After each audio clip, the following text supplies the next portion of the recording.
Well, hello, everyone, and thank you so much for joining us today. My name is Jeremy Brooksbank, and I'm a cardiology fellow at Cleveland Clinic, a current CardioNerds Fit trialist. Hi, everyone. My name is Sukrito Banthiya. I'm a medicine resident at Ascension Providence, Michigan State University, and a CardioNerds Academy faculty. We are so excited to serve as CardioNerds Conference Scholars for the 2023 Charleston HFpEF Conference, taking place in the gorgeous Charleston, South Carolina on July 28th to 30th. We are also very proud that the U.S. Cardiology Reviews, the official journal of CardioNerds, will be serving as the journal for this conference. So expect a series of exciting articles from conference sessions as well as published abstracts. It is our great pleasure to be joined by the conference co-directors this evening, Dr. Sheldon Litwin and Dr. Ryan Tedford. Dr. Litwin is professor of medicine, cardiology, and radiology, and is the director of echocardiography at MUSC. He's an international expert in advanced imaging modalities and serves as associate editor of the Journal of the American Society of Echocardiography. Welcome, Dr. Litwin. Thank you so much. It's a real pleasure to be here and to have met you guys for the first time tonight. And Dr. Ryan Tedford is a professor of medicine and cardiology, section chief of heart failure, and medical director of cardiac transplantation at MUSC. In addition to being an internationally recognized clinical researcher, he also directs the Advanced Heart Failure and Transplant Fellowship Program at MUSC. Welcome, Dr. Tedford. Sukrito, Jeremy, thank you, and to the CardioNerds for the invitation. Very excited to chat with you about our upcoming conference. Well, thank you again for joining us, Dr. Tedford, and for helping to coordinate this impactful conference. This is the third annual HFpEF Conference here in beautiful Charleston, South Carolina. Conference promises to cover many exciting topics and serves to bring together a multitude of experts in the field to share their science and learn from one another. Dr. Tedford, what would you say you're most looking forward to in this upcoming conference? Lots of options to choose from. I'll highlight three. First, I would say that when we go to ACC or AHA or some of the larger conferences, we might get to go to a session on HFpEF, but by focusing our conference on HFpEF, it really allows us to get into the weeds. It's more than just, hey, what is HFpEF? How do you diagnose this? We can really talk and get into more detail about this condition. So I always really like that. And I think as a researcher and as a clinician, it's really helpful to be able to get a little bit more into the weeds. Secondly, I would say the world-class faculty, some of whom I've actually never met before. So I'm actually very excited to get to learn from them and to interact with them over this three-day conference. And the third, and for the first time this year, we're incorporating real-time science. So we've had research abstracts submitted. We're going to be selecting the top ones to be presented during the conference, and the rest will be on posters. And so really excited to incorporate late-breaking research into the conference this year. Excellent. Thank you. It's really an honor to have you here with us today, Dr. Litwin and Dr. Tedford. Dr. Litwin, could you share with us what inspired you and the conference co-directors to curate this unique event dedicated to HFpEF? Yeah, so that's a really great question. So I think we all know that this is a really important disease. It's incredibly prevalent, and until recently, it's been underrecognized, underdiagnosed, undertreated, and that's a disservice to our patients, so many of whom are struggling with and having this affect their life in such important ways. And I think it's also frustrating for clinicians to have to say to a patient, I don't know what you have, or I do know what you have, but I don't know what to do about it.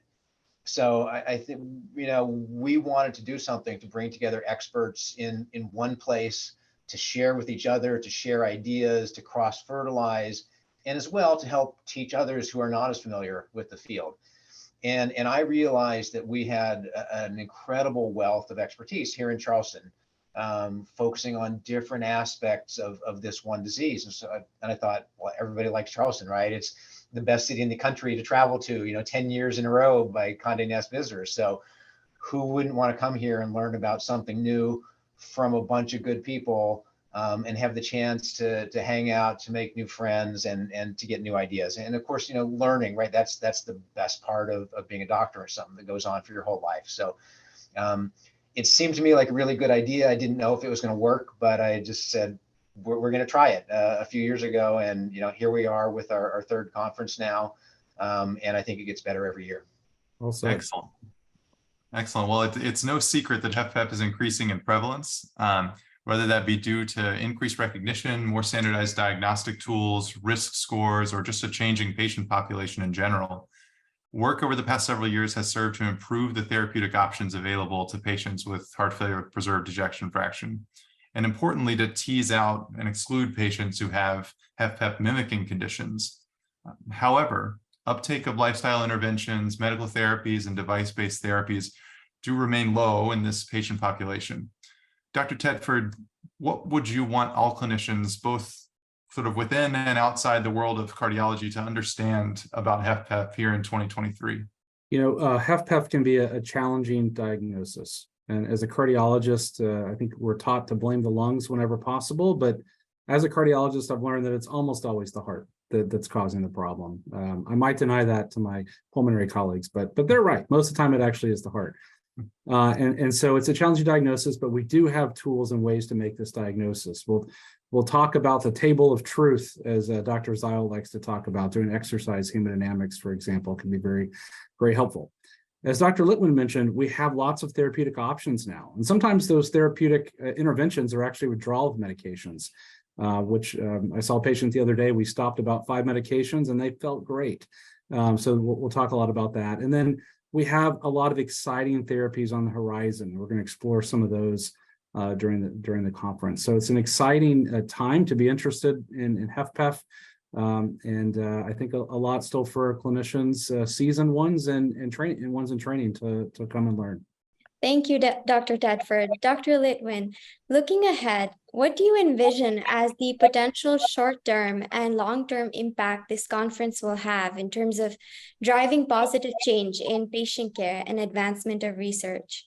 So I think, as we've already said, the most important thing is having this on everyone's radar screen, is just raising awareness of it. It's like amyloid, it's like these other conditions that if we don't think about it, then we don't actually do anything about it. So that's number one. We need better diagnostic tools for sure, and not everybody can go to the table of truth with Dr. Tedford standing there figuring out what's wrong with them. So we need other ways to do that, and I think we'll do that. But most importantly, we need therapies. So it's great to have a diagnosis, it's great to have a prognosis, but unless we can do something to make our patients feel better, we're failing. So I think, by bringing together people with different areas of expertise, and we've tried to do that in the conference, we're touching on all sorts of different issues. And, some of them are very challenging, vexing things like treating the patient that has hypotension or low cardiac output or preload insufficiency.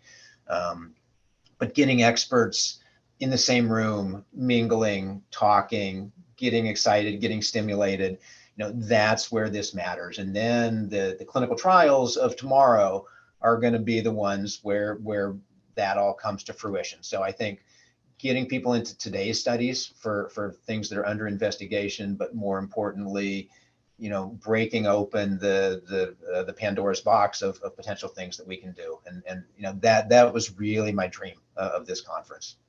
Thank you. I can't say how honored Jeremy, Johnny, and I feel to be representing CardioNerds at Charleston HFpEF. Thank you so much for inviting us. And on behalf of the CardioNerds, we're all proud that US Cardiology Reviews will be the official journal for Charleston HFpEF 2023. Dr. Tedford and Dr. Litwin, what is your vision for this collaboration with CardioNerds and the journal?